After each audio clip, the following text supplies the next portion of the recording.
जिस तर्ज पर वो थे उस तर्ज पर उनकी रियाया थी, उनकी आवाम थी, वही सादा जिंदगियां थी। मदीने में आटा छान कर रोटी पकाने का रिवाज नहीं था उस वक्त, वो खुद भी ऐसा ही खाते। एक सहाबी का किस्सा लिखा है फज़ाइल में किसी जगह शेख ने, कि वो उनके साथ दस्तरखान पर शरीक हुए तो क्या अमीरुल मोमिनीन तुम ये कैसे लुकमा खाते हो, ये तो हलक से नीचे नहीं जा रहा, जरा छान लिया करो। तो उसको जवाब दे रहे हैं क्या मदीने के सारे लोग छना हुआ आटा खा सकते हैं? तो इसको गवारा नहीं किया। ये तकवे का रास्ता है, और ये हर एक के अपने कसब से, हर एक के अपना कसब से, कि हर आदमी अपनी मेहनत करे, हर आदमी अपनी मेहनत करे। हम इस रास्ते का सबको मुकल्लफ नहीं कर सकते, अल्लाह ने वज़न रखी, लेकिन आदमी अपने लिए तो पसंद कर सकता है। जैसे आज मिसाल के तौर पर एक बहुत बड़ा पढ़ा लिखा तबका है जो डाइटिंग करता है, आपके यहाँ तो ज्यादा होंगे यहाँ पढ़े लिखे सफेद में जो डाइटिंग करते हैं, हालांकि उनके पास असबाब की कमी है, खाने पीने की कमी है, उनके पास सवारी की कमी है, सारी चीजें मौजूद है उनके पास, लेकिन फिर भी खाना भाई इतना ही खाना, इतना नहीं खाना, ये खाना ये नहीं खाना, भाई जायज है हलाल है, आपको बोले नहीं डाइटिंग कर रहा हूं। इस आदमी के पास कार BMW पड़ी है, 5 किलोमीटर चलने जाता है, वो अपने लिए करता है कि भाई मेरे जिस्म मेरी बॉडी सलामत रहे, जिंदगी तो उतनी है लेकिन लंबी उम्र तक तंदुरुस्त रहूं, इसके लिए कर रहा है। तो इससे बेहतर और यानी जान माल खपाने की जगह कौन सी होगी जिसके जरिए से आदमी की दुनिया आखिरत दोनों जान अच्छी हो जाए। वो अपनी बॉडी के लिए कर रहे हैं, हम अपने रूह के लिए। तकवे का रास्ता नहीं डाइटिंग है, वो भी एक किस्म की। वो खाने पीने में परहेजी करते हैं, खाने पीने में परहेजी कर रहे हैं, चलने फिरने में परहेजी कर रहे हैं, सोने जागने में परहेजी कर रहे हैं कि इस वक्त सोएंगे इस वक्त नहीं सोएंगे, और जिस्म को वर्जिश करवाते हैं। कोई चाहता है पसीना निकाले अपना, आधे घंटे घंटे तक वजन उठाते हैं, ऊपर चढ़ाते हैं, नीचे उतारते हैं, यहाँ ले जाते हैं, वहां करते हैं, तैरते हैं, चलते हैं, तो ये सारा जिस्म को मशक्कत ही दे रहे हैं। हमारा जो हुजूर सल्लल्लाहु अलैहि वसल्लम के तरीके पर जिंदगी गुजारने में जो मशक्कत है जिस्म को और रूह को, वो सारी मशक्कत हमारे लिए तरक्की का जरिया है, ये ताल्लुक मा अल्लाह के बढ़ने का जरिया है। हुजूर पाक सल्लल्लाहु अलैहि वसल्लम से जितना आपके तरीकों पर अमल का आदमी का दाइया है और आदमी उस पर अमल करने की कोशिश कर रहा है, उतना हुजूर अलैहिस्सलातु वस्सलाम से कुर्ब का जरिया है कि आदमी उतना हुजूर से करीब हो रहा है। रुखसत की राह तलाश नहीं करेगा, अजीमत का रास्ता लेगा। कि अजीमत क्या है? अजीमत क्या है? रुखसत का रास्ता ऐसा है कि आदमी एक न एक दिन जो है मुश्तबा में फंसता है, और मुश्तबा में फंसा हराम में दाखिल, पता नहीं चलता। हदीस में आता है ना, हलाल बैयिन वल हराम बैयिन व बैनहुमा मुश्तबिहात। हराम साफ है, हलाल भी साफ है, लेकिन दरमियान में कुछ मुश्तबिहात हैं। रुखसत जो है, रुखसत वो आदमी को वहां दाखिल कर देती है। इसीलिए हजरत मुफ्ती शफी साहब रहमतुल्लाह अलैह ने किस्सा लिखा है, जब वो देवबंद में मुकीम थे उस वक्त, कि एक दिन फजर में बारिश ज्यादा हुई, तो वो नमाज के लिए तशरीफ ले गए होंगे। घर आए तो उनका भतीजा भांजा कोई घर में होंगे, वो तो उनको देखा कि वो घर में थे, तो उनको कहा भाई आप मस्जिद नहीं गए नमाज के लिए? तो उन्होंने कहा कि आज बारिश ज्यादा थी और मतर कसीर फुकहा ने उज़र लिखा है, मतर कसीर जो है उसको भी उज़र लिखा है। तो मुफ्ती साहब ने फरमाया कि सारे रुखसतों पर तू ही अमल करेगा तो आवाम क्या करेगी? और फिर पता चला कि मुफ्ती साहब और मुअज्जिन साहब दो ही थे मस्जिद में। अगर वो भी न जाते तो जमात न होती मस्जिद में, अगर वो न जाते तो उस दिन फजर की जमात, क्योंकि मतर बारिश हुई तो सबने मतर कसीर को उज़र करार दिया। यहाँ तक अवाम तो ठीक है कि वो उसको उज़र कर दे, लेकिन अहले इल्म जो है वो तो अजीमत पर अमल करेंगे। भाई अगर नहीं गए कि शायद मस्जिद में कोई नहीं होगा तो जमात नहीं होगी। और बाजमात नमाज की आदमी को उम्मीद और तलब के भाई जमात से पढ़ूंगा मस्जिद जाकर तो मस्जिद का अजर अलग होगा, फिर जमात से पढ़ने का अलग अजर होगा, हर कदम पर अजर अलग मिलेगा, और बारिश की वजह से जो मशक्कत होगी उसका सवाब और बढ़ जाएगा। तो सहाबा तो ऐसे लालची थे कि वो मशक्कत के अमाल में जो है मशक्कत मतलूब है। वो सहाबी जिन्होंने हुजूर सल्लल्लाहु अलैहि वसल्लम से कहा कि मेरा मकान मस्जिद से दूर है, मैं चाहता हूँ करीब कर दो, تو حضور نے کہا نہیں تم دور رکھو, جتنے قدم تمہارے زیادہ پڑیں گے اس پر ثواب زیادہ ملے گا. ہو گئی بات. جن کے مکان قریب تھے ان کو پتا چلا کہ بھائی دور والوں کو ثواب زیادہ ملتا ہے, تو ہمارا کیا ہوگا. تو انہوں نے کیا شروع کیا کہ آتے تھے اپنے گھر سے تو چھوٹے چھوٹے قدم رکھتے تھے. تو چھوٹے قدم رکھنے میں مشقت ہے آدمی کو, اپنی چال جو چال اصلی چال ہے اس کو نہیں چل رہا, چھوٹے قدم رکھ. وہ کیوں چھوٹے قدم رکھ رہے ہیں کہ وہ ثواب کے لالچی تھے کہ ہم کو بھی ثواب ہمارا بڑھے. اچھا ہم مستغنی, بہت سارے ثواب کے کام چھوٹے موٹے سوچ میں آتے ہیں لیکن ہم زیادہ توجہ نہیں کرتے. وہ اس کے لالچی تھے. حضور علیہ السلام سفر میں ہیں اور خدمت تقسیم ہوئی کہ بھئی کون کیا کرے گا, کون پکائے گا, کون یہ کرے گا. حضور علیہ السلام نے کہا کہ میں جاؤں گا لکڑیاں لے کر لاؤں گا جنگل سے. تو صحابہ نے کہا نہیں حضرت آپ نے جائے, ہم کر لیں گے, آپ تو یہی بیٹھ. تو حضور نے کہا نہیں بھائی نہیں. تو انہوں نے بہت اصرار کیا. پھر حضور نے فرمایا کہ میں تم سے زیادہ طاقتور ہوں. اگر تم یہ سمجھتے ہو میں کمزور ہوں تو میں تو تم سے زیادہ طاقتور ہوں. اور اگر تم یہ سوچتے ہو کہ تم کو ثواب کی ضرورت ہے تو مجھے بھی ثواب کی ضرورت ہے. دو وجہ ہیں, یا تو تم میری رعایت کر رہے ہو, میں کمزور ہوں اس لیے مجھے نہیں بھیجتے ہو, تو میں تم سے زیادہ طاقتور ہوں. اور اگر ثواب کی تم کو ضرورت ہے تو ثواب کی مجھے بھی ضرورت ہے. اور حضور علیہ السلام تشریف لے گئے. تو نیکیوں کے کاموں میں حریص تھے وہ, نیکی کے کام میں, اور ہر قسم کی نیکی جمع کرتے تھے. کسی ایک قسم کی نیکی پر مطمئن نہیں ہو جاتے تھے, ہر قسم کی نیکی جمع کرنے کی کوشش کرتے تھے. عبادت کی لائن کی نیکی بھی, اور خدمت کے لائن کی نیکی بھی, اور سیکھنے سکھان تعلیم و تعلم کے لائن کی نیکی بھی. اور جنازے کی نماز مل گئی کسی کی تو وہاں شریک ہو گئی, نماز جنازہ مسلمان بھائی اجر ملے گا. کسی مسلمان کی خوشی کا موقع ہے تو وہ شریک ہو. اور یہ ساری چیزیں جو تھی وہ مسلمان ہونے کی نسبت سے ہوتا تھا یہ سارا کام. چاہے وہ اجنبی مہاجر ہے, اس کی رشتہ داری نہیں, لیکن اس کا انتقال ہوا تو اس میں سارے جنازے میں شریک ہو رہے ہیں. اجنبی مہاجر آدمی ہے, وہ بیمار ہوا تو سب اس سے عیادت کر رہے ہیں کہ ہمارا مسلمان بھائی ہے. آپسی جو معاملات اور تعلق تھے وہ اسلام کے رشتے کی بنیاد پر تھے کہ مسلمان, چاہے رشتہ داری ہو یا نہ, اس کی تعزیت کر رہے ہیں تو مسلمان ہونے کی بنیاد پر, چاہے رشتہ داری نہیں. آج ہمارے یہ جو چیزیں ہیں خوشی غمی کی شرکت, ایک تو عوام ہے, عوام تو کرے, ان کے پاس جہالت علم نہیں, لیکن ہماری خوشی غمی کی شرکت جو ہے یا تو رشتہ داری کی بنیاد پر یا دوستی کی بنیاد پر. کہ دوست کی شادی ہے تو آدمی 100 کلومیٹر سفر کر کے جا رہا ہے, اور محلے میں کسی نوجوان کا نکاح ہے, اس نے ہم کو دعوت نہیں دی تو آدمی مسجد میں تھا نماز پڑھ کے نکل جاتا, اس کا نکاح ہو رہا ہے. تو نکاح کی شرکت جو ہے, مسلمان کی خوشی میں شریک ہو کر مبارکباد دینے کے لیے بھی دعوت کی ضرورت ہے. کہ کسی مسلمان کی خوشی کا موقع ہے, چاہے اس کا نکاح ہو یا اور کوئی خوشی اس کو نصیب اللہ نے کی ہے, تو کیا وہ ہم کو دعوت دے کر بلاوے تو ہم اس کو مبارکباد دیں گے. جیسے جنازہ ہوا کسی مسلمان کا تو وہ اس کا رشتہ دار ہم کو دعوت دے کر بلائے گا کہ بھائی صاحب آپ آ جائیے جنازہ پڑھیں, بلکہ ہر ایک سمجھتا ہے کہ بیچارے کا انتقال ہوا, جا کر نماز جنازہ پڑھیں. لیکن خوشی کے موقع پر آدمی دعوت کا انتظار کرتا ہے, اور اگر دعوت نہیں دی تو سگا چچازاد بھائی ہے تو آدمی خوشی میں شریک نہیں ہوتا, قطع تعلق ہی کر لیتا. کیوں دعوت نہیں دی اس نے؟ ہاں, کھانے کے لیے تو دعوت دینا ضروری ہے, بغیر دعوت کے شریف آدمی کسی کے گھر نہیں جائے, چاہے ولیمے کی دعوت ہو یا اور کوئی ہو. لیکن اس آدمی کی خوشی ہے تو اس خوشی میں تو وہ ہمارا دینی اخلاقی فریضہ ہے جو مسلمان کے ذمہ حق ہے. سلام کرے تو جواب دے, انتقال ہو جائے تو اس کے جنازے کے پیچھے چلے. ایسے ہی اس کا دینی اخلاقی حقوق میں سے ایک حق یہ ہے کہ اس کی خوشی میں شریک ہو کر اس کو مبارکباد دیں. اس کے لیے ہم انتظار تھوڑا کریں گے وہ ہم کو دعوت دے گا. اگر وہ بھول گیا یا جان بوجھ کر نہیں دی, وہ قطع تعلق ہی کرنا چاہتا ہے, رشتہ دار ہے, جان بوجھ کر نہیں دی, لیکن ہمارا اخلاقی فریضہ یہ ہے کہ ہم اس کی خوشی میں شریک ہو کر صلہ رحمی کریں گے. سل من قطع, جو تم سے توڑے تم ان سے جوڑ. وہ توڑنا چاہتا ہے کہ نہیں بلائیں گے ہم, اور ہم چلے گئے. یہ اسلامی طریقہ ہے. نہیں بلانا چاہتا, ہم نے مبارکباد دینے کے لیے کچھ ہدیہ لے کر چلے گئے, بھائی صاحب ہماری طرف سے ہدیہ ہے, وہ پسند نہیں کر رہا. یہ طریقہ اسلامی طریقہ ہے.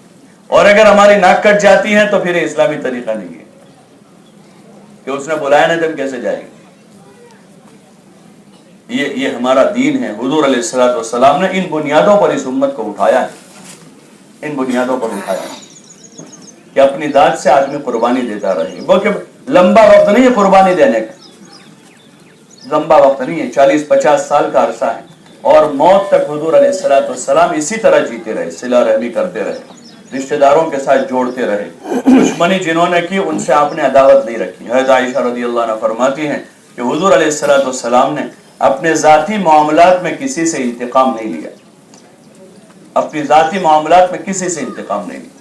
ہاں اجتماعی امور میں جہاں دفاع کا موقع آیا تو دفاعی طور پر حضور صلی اللہ علیہ وسلم اپنے ساتھیوں کو لے کر گئے، لیکن اپنے ذاتی معاملات میں حضور علیہ الصلوۃ والسلام نے کسی سے انتقام نہیں لیا، اور اپنے آپ پر جھیلتے رہے، قربانیاں دیتے رہے، اور اپنا لگاتے رہے، اپنا لگاتے رہے. کسی کا احسان آپ نے اپنے ذمہ نہیں رکھا، سوائے حضرت خدیجہ حضرت ابوبکر کے بارے میں جو 1-2 روایتوں میں حضور نے فرمایا کہ ان کا بدلہ اللہ دے گا. باقی کسی کا احسان آپ نے اپنے ذمہ نہیں رکھا. جس نے آپ پر خرچ کیا آپ نے اس کو اس سے زیادہ عطا کیا، کسی نے آپ کا تعاون کیا آپ نے اس سے زیادہ اس پر احسان کیا، کسی نے آپ کا ساتھ دیا تو اس سے زیادہ حضور نے ان کا ساتھ دیا، جس لائن سے جو احسان تھا چکا دیا. اور ہمیشہ اپنے آپ کو ان سارے حالات میں سب سے آگے رکھا، کسی موقع پر پیچھے نہیں. نماز کا موقع ہے تو نماز اتنی لمبی پڑی کہ پیروں پر ورم آ جاتے تھے. اور روزوں کا مسئلہ ہے تو عائشہ فرماتے کہ حضور علیہ الصلوۃ والسلام شعبان میں کثرت سے روزے رکھتے تھے اور رمضان کی تیاری کرتے تھے، اور ایام 20 کے روزے اور مسنون اور جتنے روزے حضور صلی اللہ علیہ وسلم نے رکھے ہیں وہ سارے روزے اپنی جگہ ہیں. زکوٰۃ کا مسئلہ تو تھا ہی نہیں، وہاں جو آیا سب خرچ ہوتا تھا، گھر میں جھاڑو ہی لگتی تھی روزانہ. 1-2 مرتبہ کے واقعات ہیں کہ جس میں حضور صلی اللہ علیہ وسلم کے پاس رات کے وقت میں کچھ مال بچا تو ایک موقع پر تو کہہ دیا کہ میں گھر نہیں جاؤں گا، مسجد میں قیام کر لیا. ایک موقع پر ایک تھیلی گھر میں پڑی ہوئی تھی رات میں، اور آپ علیہ السلام بستر پر آرام فرما رہے تھے. تھوڑی دیر ہوئی اٹھے اور گئے اس کونے میں وہ تھیلی کو دیکھا، پھر آ گئے سو گئے. پھر تھوڑی دیر ہوئی پھر گئے، پھر دیکھا، پھر سو گئے. پھر رات بھر اسی طرح کرتے رہے. تو ام المومنین نے پوچھا کہ حضور آج آپ کو کوئی تکلیف تھی رات میں؟ بار بار جاتے تھے، بار بار آتے تھے. بولے آج رات بھر مجھے نیند نہیں آئی اس لیے کہ میرے گھر میں مال پڑا ہوا تھا. تو زکوٰۃ کا اور خرچ کرنے کا موقع آیا تو حضور نے اتنا خرچ کیا. ایثار کرنے کا موقع آیا تو اپنا سب کچھ دے دیا لوگوں کو، اپنا مال جانی اعتبار سے ایثار کیا، جذباتی اعتبار سے ایثار کیا، اور جتنے حقوق تھے اپنے سب دے دی. سب جگہ دب گئے کہ بھائی ٹھیک ہے تم لے لو، سارا ایثار کر دیا اور ہر جگہ اپنے آپ کو آگے رکھا. یہ کوالٹی ہے. وہ اثر صحابہ میں منتقل ہوا، صحابہ میں وہ اثر منتقل ہوا. حضور کا یہ نور جو ہے یہ نور منتقل ہوا صحابہ. پھر وہ جماعت ایک تیار ہوئی کہ وہ تھوڑی سی جماعت جو ہے، چھوٹی سی جماعت، وہ دنیا پر غالب آ گئی اور دنیا میں امن کا نظام قائم ہوا، دنیا میں امن کا نظام قائم ہوا. اسی لیے حضرت مفتی تقی صاحب دامت برکاتہم نے ایک جگہ لکھا ہے کہ معاشرے کی اصلاح جو ہے اس کا اصل طریقہ یہ ہے کہ فرد کی اصلاح، فرد کی اصلاح. فرد کی اصلاح ہے تو افراد سے معاشرہ، افراد سے معاشرہ.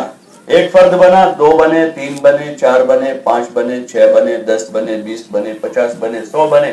ایک مرد بنا، ایک عورت بنی، ایک گھر بنا. اب دھیرے دھیرے دھیرے دھیرے دھیرے دھیرے دھیرے وہ معاشرہ درستگی پر آ جائے گا. وہ دھیرے دھیرے درست، جو حضور علیہ السلام کی ترتیب رہی کہ آپ نے اپنے آپ کو بنایا، اپنے گھر آ کر اپنی بیوی کو بنایا اور اپنے خاندان والوں کو جمع کیا، اور پھر دھیرے دھیرے دھیرے دھیرے محنت کا دروازہ کھول. انتظار نہیں کیا کہ خاندان والے بن جائیں گے پھر دوسروں پر محنت کریں گے، اور گاؤں والے بن جائیں گے پھر تیسروں پر محنت کریں گے. اپنی محنت کی ترتیب وہ رکھی کہ اپنی ذات سے شروعات کی، اپنی بیوی پر محنت کی، اپنے خاندان پر محنت کی، مکے کے بقیہ قبائل پر محنت کی، پھر مکے کے باہر اپنے کام کا سلسلہ شروع کیا. تو اس میں انتظار نہیں کیا کہ مکے والوں کو سب کو ہدایت مل جائے پھر بعد میں باہر جائیں گے، لیکن اپنی ترتیب جو حضور نے قائم کی وہ یہ ترتیب ہے، اور اسی ترتیب پر کام کیا زندگی پر. ایک اچھا پاکیزہ معاشرہ لوگوں کے سامنے پیش کیا. اللہ نے ہمیں اس کا موقع دیا ہے. وہ علم ہمیں دیا ہے جس علم کے ذریعے سے حضور علیہ السلام اور صحابہ نے اتنا بڑا ایک نظام دنیا میں قائم کیا. آج بھی اس علم میں وہی طاقت ہے, اس میں وہی طاقت ہے. بس یہ ہے کہ اس کو اس طاقت سے پیش کرنے کی ضرورت ہے, اس کو طاقت سے پیش کرنے کی ضرورت ہے. امت کے سامنے, لوگوں کے سامنے, قوموں کے سامنے, قبائل کے سامنے, طبقات کے سامنے. ابھی طبقات کے پاس اسلام کا طریقہ نہیں, اس لیے بہت سارے مسلمان ہیں وہ اور طریقوں سے اتنے متاثر ہیں کہ وہ اسلام کے طریقے کو سننے بھی راضی نہیں, کہ وہ سمجھے اس میں کیا ہے, اس میں کوئی ترقی کا راستہ تو ہے نہیں, بس نماز روزے کی بات, اس میں اور تو کوئی چیز ہے نہیں. لیکن چونکہ پیش کرنے کی ہماری کمی, آج بھی دنیا میں جب اس کو اچھے انداز میں, اچھے طریقے سے, سلیقے سے پیش کیا جا رہا ہے اور عملی طور پر بتایا جا رہا ہے, تو دنیا کی قومیں اسے تسلیم کر رہی ہیں, قبول کر رہی ہیں کہ نہیں, صحیح راستہ یہ ہے, صحیح طریقہ یہی ہے, اس کے علاوہ دوسرا کوئی طریقہ نہیں ہو سکتا.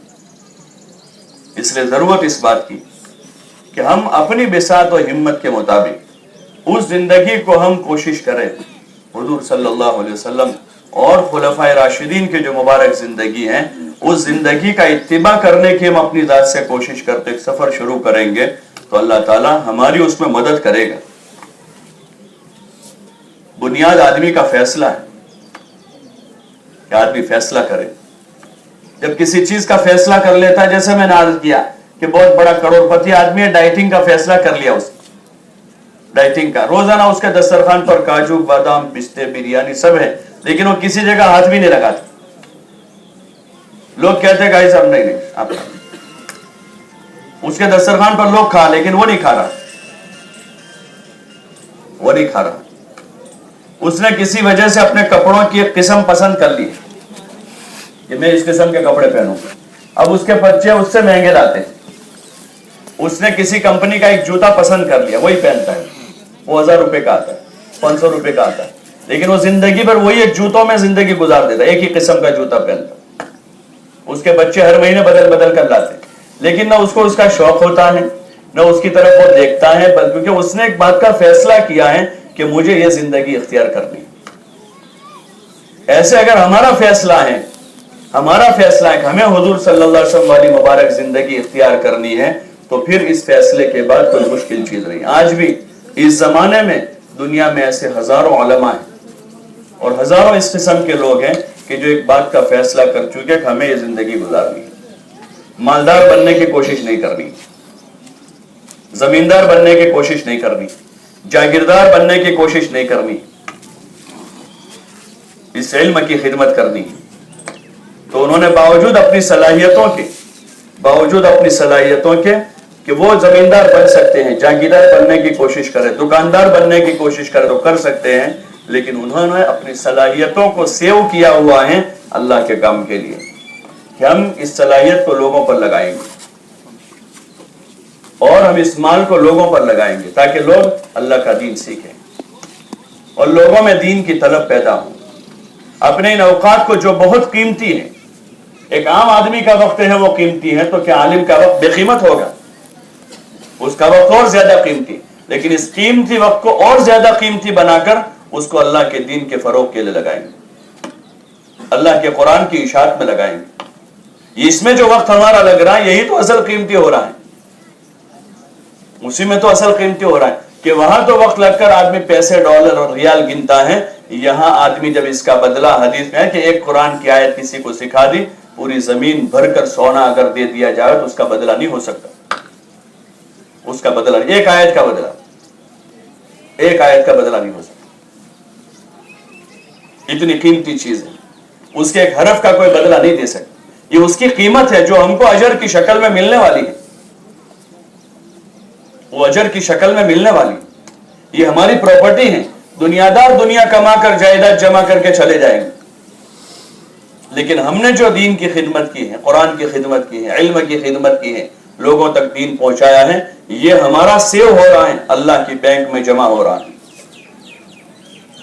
اور اس کا بدلہ جب ملے گا آدمی کو قیامت کے دن, تو آدمی تمنا کرے گا کہ کاش کہ میں اپنی پوری زندگی لگا دیتا, اور इसके अलावा दूसरा कुछ न करना, इस पर अजर है। उस अजर का मुहासबा होगा तो कुरान पढ़ाने में मजा आएगा, मकतब पढ़ाने में मजा आएगा, शौक से आदमी पढ़ाएगा, शौक से पढ़ाएगा।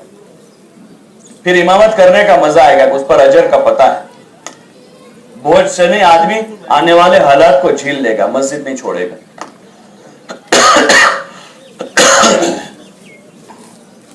आने वाले हालात को आदमी झेल लेगा, वो देहात नहीं छोड़ेगा, वो गांव नहीं छोड़ेगा कि नहीं भाई ठीक है, दो चार आदमी होते हर जगह। ये सियासी लोगों को सियासत करना आसान है भाई। वजीर आजम कुर्सी पर बैठा हुआ है तो क्या उसको लोग दुआएं देते हैं? अरे भाई दुआएं दे रहे हैं, और जितने मिनिस्टर लोग बैठे हुए उनको लोग दुआएं दे रहे हैं, सबकी गालियां खाकर फिर भी उसी की रगबत है कि अगले टर्म्स में फिर आने की कोशिश है, हम आ जाओ, हमारे अलावा दूसरा कोई ना आए, उसी की कोशिश में, छोड़ने को तैयार नहीं है, चाहे कितनी लोग गालियां दें और कितना लोग बुरा भला कहें। बल्कि आएंगे, जब वक्त आएगा ना लेने का तो वो सब दामन फैलाएंगे, भाई जितनी गाड़ो आप ही दो, आते हैं ना वो दामन फैला, वो कुर्ते पहन के आते उस वक्त तो सब, और फिर दामन फैलाते हैं कि भाई जने जितनी गाड़ो आप ही दो, पर वोट हमने आप। तो जब वो इसके लिए गालियां खा रहे हैं और इसके लिए मशक्कतें बर्दाश्त कर रहे हैं, तो हमारी जो निस्बत है वो तो हजरत मोहम्मद सल्लल्लाहु अलैहि वसल्लम के साथ निस्बत। हुजूर ने इस रास्ते में गालियां खाई हैं, हुजूर ने इस रास्ते में लोगों के कड़वी कसीली को बर्दाश्त किया है। लोगों ने आपको घूरा, आपने इसको बर्दाश्त कर लिया। किसी ने आपको साहिर कहा, कोई जवाब नहीं दिया, अल्लाह ने जवाब दिया। लोगों ने आपको काहिन कहा तो आपने उनको कोई जवाब नहीं, अपनी सफाई पेश नहीं कि भाई मैं जादूगर नहीं हूं, अल्लाह ने जवाब दिया। लोगों ने आपको पता नहीं कैसे कैसे आप पर इल्जाम लगाए, कैसे कैसे इल्जाम लगाए कि इसने हमारे दरमियान में तफरका पैदा कर दिया, भाई भाई को जुदा कर दिया, और माँ बाप को औलाद से अलग कर दिया, और इसने हमारे माँ बाबा व अजदाद के माबूदों को बुरा भला कहा है, और इन्होंने ये किया, इन्होंने ये किया। तो हुजूर अलैहिस्सलाम ने इनका कोई जवाब भी नहीं दिया और इनसे मुतासिर भी नहीं हुए और अपनी जवाबदारी भी नहीं छोड़ी। एक मौके पर तो हुजूर ने कहा कि अगर तुम मेरे एक हाथ में चांद और एक हाथ में सूरज लाकर रख दो ना, यानी तुम इतना ज्यादा कोई बड़ी करामत दिखा दो, तब भी मैं तो वही बात करूंगा जो मैं लेकर आया हूं, वही बात करूंगा। एक मौके पर आए कि हम आपको शादी करवा दें किसी अरब की हसीना से, और आप चाहे तो आपको बादशाह बना दें, और आप क्या बोले मैं इसके लिए मैं बोझ नहीं किया गया, मैं तो मुबल्लिग और मुअल्लिम बनाकर भेजा गया, ये मेरे मकासद नहीं मेरी बिआसत कि तुम मुझे बादशाह बना दो। एक मौके पर आए जब अबू तालिब का इंतकाल का वक्त करीब था, तो सारे चौधरी जमा हुए अबू तालिब के पास और उनसे बात की कि देखो अब आपकी बीमारी है और उम्मीद कम है कि आप ज्यादा जिंदा रहो, आपको पता है आपके भतीजे मोहम्मद सल्लल्लाहु अलैहि वसल्लम और कौम के दरमियान में जो हादसा चल रहा है, आप मरते मरते खैर का काम करते जाओ और कौम के दरमियान में सुलह करवा दो। बहुत अच्छी बात। आदमी भेजा हुजूर अलैहिस्सलाम को बुलाने के लिए, आप तशरीफ लाए।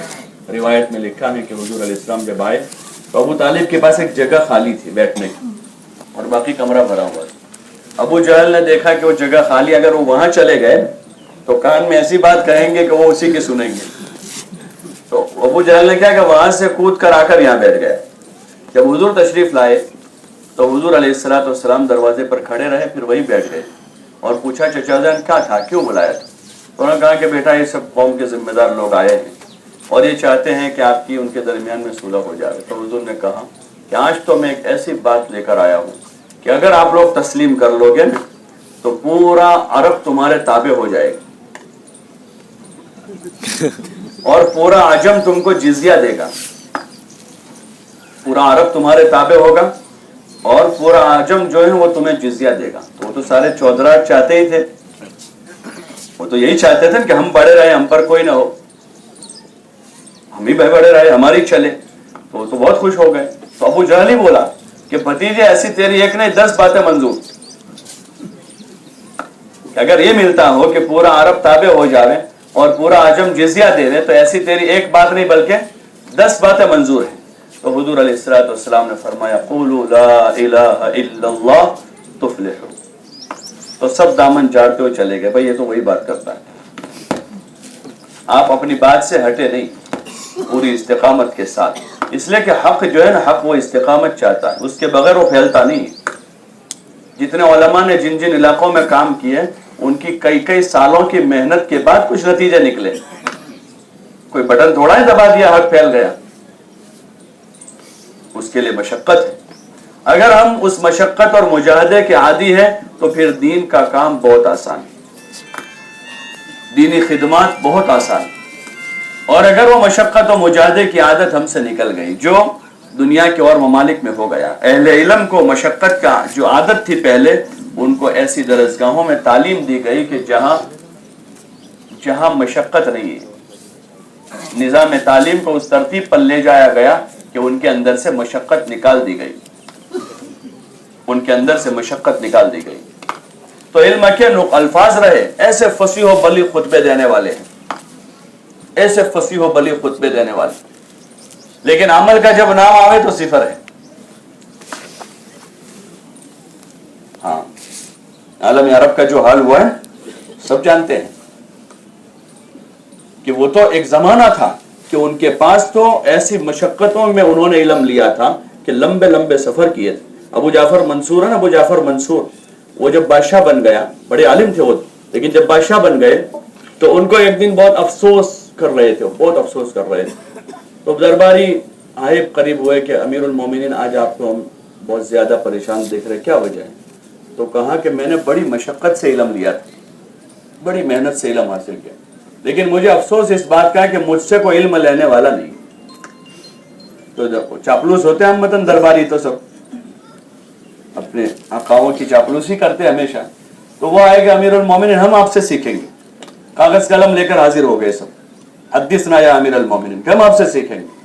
तो अमीरुल मोमिनीन अबू जाफर मंसूर ने कहा कि तुम इस इल्म के अहल नहीं हो, ऐसा थोड़ा कि तुम आए यहाँ मैं तुमको लिखवा दूंगा तुमको इल्म मिल जाएगा। अबू जाफर मंसूर ने कहा कि इल्म के अहल वो लोग हैं जो कभी हिजाज में होते हैं, कभी यमन में होते हैं, कभी कूफा में होते हैं, कभी बसरा में होते हैं, जो गुबार आलूद कपड़ों वाले, बिखरे हुए बालों वाले होते हैं। तुम थोड़ी इसके अहल हो कि यहाँ दरबार में बैठे बैठे तुमको इल्म मिल जाएगा। ऐसी मशक्कतों से उन्होंने इल्म लिया था, इस इल्म को पहुंचाया था। लेकिन जब वहां पर इस्लामी निजाम कायम हुए सब जगह और बड़ी बड़ी रियासतें बनी और अंदर उनके अंदर से मुजाहदे की सिफत निकल गई, मुजाहदे की सिफत। जब मुजाहदे की सिफत निकलती है तो धीरे धीरे ऐश और इशरत की सिफत दाखिल होती है। ये उसकी जिद है, दोनों जिद। जहां मुजाहदा होगा, ऐश और इशरत वहां नहीं पनप सकती। जैसे जहां उजाला है, अंधेरा वहां पनप नहीं सकता है।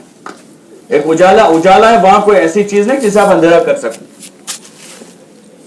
वहां आप अंधेरा नहीं कर सकते। ऐसे जहां मुजाहदा है वहां ऐश और इशरत नहीं हो सकती। जहां मुजाहदा है वहां रुखसतें दाखिल नहीं होगी, और जब रुखसतें नहीं आएगी तो शुबहात में आदमी नहीं जा सकेगा, और जब शुबहात में नहीं है तो हराम का तो मसला ही नहीं। जब शुबहात नहीं है तो हराम का मसला ही नहीं, जिस पर हमारे बुजुर्गों ने अपनी बुनियादें रखी थी, जिस पर बुजुर्गों ने बुनियादें रखी और उसी पर इदारे चलाए और उसी में अफराद तैयार हुए। ऐसी चीज नहीं है, अफराद तैयार हुए, थोड़े तैयार हुए, लेकिन वो थोड़े ऐसे मजबूत तैयार हुए कि जो पूरी दुनिया में आज जितने सारे दीनी सिलसिले फैले हुए हैं वो उन्हीं पर जाकर लौटते हैं। पूरी दुनिया में, अरब, अजम, Europe, America, Australia, Africa, Fiji, उधर ट्रिनिडाद तक जितने मदारिस के, मकातिब के, खानकाहों के, दावत के जो सिलसिले और जो शोबे हैं, वो सब जाकर लौट कर यहाँ आते हैं।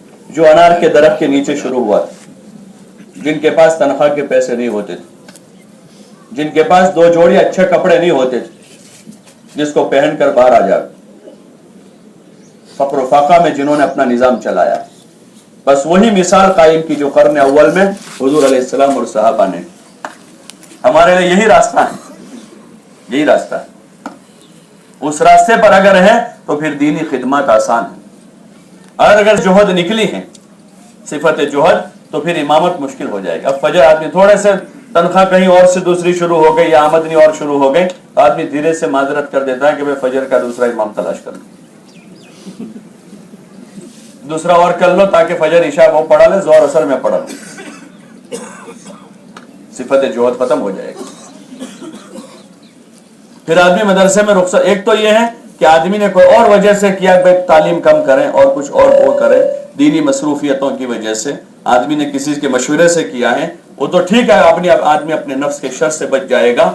वरना जरा आमदनी का कोई रास्ता और खुल गया तो फिर यहाँ ये मसरूफियत जो है उसमें आदमी कमी कर देगा। भाई अब मैं सुबह एक वक्त आ जाऊंगा, शाम का आप मुदर्रिस और कर लें। और अगर सिफत जोहद आदमी में है तो आदमी कोशिश कर, नहीं अल्लाह ने मुझे पहले तौफीक दी थी, कम आमदनी में भी मैं इतना काम करता था, अब आमदनी मेरी बड़ी है लेकिन फिर भी पढ़ाऊंगा। बल्कि कोशिश ये करेगा जो हमारे असलाफ का तरीका रहा कि पहले आमदनी नहीं थी तो तनख्वाह ले लेते थे, अब अल्लाह ने कोई रास्ता खोल दिया तो तनख्वाह बंद कर दे, लेकिन पढ़ाना बाकी रखे। बल्कि उससे ऊपर यह किया हमारे बुजुर्गों ने कि जो पीछे तनख्वाह ली थी वो वापस कर दी, कि भाई हमारे पास और कोई जरिया आमदनी का अच्छा हलाल हो गया है, तो अब हम हमारे पास वो एक इंतजाम है, तो अब हमें जरूरत नहीं है, हम हमारे जो तनख्वाह पहले ली है थोड़ी थोड़ी करके वो भी वापस। ये वो रास्ता है, तकवे का रास्ता है, जो अल्लाह से लेने का रास्ता है। ये हमारा इल्म इसका है, जो सबसे मेडिकल के इल्म से ज्यादा बड़ा इल्म ये है। मेडिकल में आज तक कोई ऐसा इल्म नहीं आया कि बिल्किस का तख्त उठाकर वहां से वहां ले जाए, लेकिन इल्म वालों के पास ये चीज ऐसे इल्म वाले हर जमाने में मौजूद रहे, और आज भी ऐसे अल्लाह के बंदे दुनिया में मौजूद हैं जो ऐसी ताकत रखते हैं। तकवीनी निजाम में तसर्रुफ की ताकत अल्लाह उनको देता है, उसका जरिया यही इल्म है, ये इतनी बड़ी ताकत है। लेकिन यह है कि आदमी मामला सही करके उस रुख का सफर शुरू करे। अल्लाह ने हमें इसका मौका दिया है और ये बहुत बड़ा मैदान काम का दिया है। और अभी जिन हालात से हम और पूरी उम्मत मुस्लिमा पूरी दुनिया में तमाम शोबों के एतबार से, चाहे सियासी शोबे हों, तिजारती शोबे हों, और उम्मत के अवाम, खवास, जवान, मर्द, औरतें जिन हालात से गुजर रहे हैं, उन हालात के तबसरों से कोई फायदा नहीं है। बल्कि हज़रत मौलाना इलियास साहब रहमतुल्लाह अलैह एक बात फरमाते थे कि अमराज उम्मत को बयान मत करो। अमराज उम्मत हमारे बयानात में अमराज उम्मत इसलिए कि वो बीमारियां 5% या 10% लोगों में है, मोहल्ले में 15% लोगों में है, लेकिन हम बयान करेंगे तो 85% लोगों को जिनको पता नहीं है वो बीमारियों में मुब्तला होंगे। और वो आयत उमर रज़ी अल्लाह अन्हु मशहूर मक़ूल आयत उमर का अमीतुल बातिल बितर्क ज़िक्री, उसके मुकाबले में हमें करना क्या है, हमें क्या करना है, हमारी जिम्मेदारी क्या है, हमारी जिम्मेदारी क्या है। सबसे पहले हमारी जिम्मेदारी यह है कि हम अपने आवाम के राब्ते में रहें। सबसे पहली चीज है, अंबिया अलैहिस्सलाम अपने कौमों के पास गए, कौमें उनके पास नहीं आई, क्योंकि उनको पता ही नहीं कि इनके पास कितना बड़ा सरमाया है। व इला मदयन अख़ाहुम शुअयबा इला मदयन इन्ना अरसलना नूहन इला कौमिही, कि नूह अलैहिस्सलाम को कौम के पास भेजा और शुएब अपने कौम के पास मदयन अलैहिस्सलाम गए। ऐसे ही अंबिया का यही तरीका रहा कि वो अपनी आवाम के पास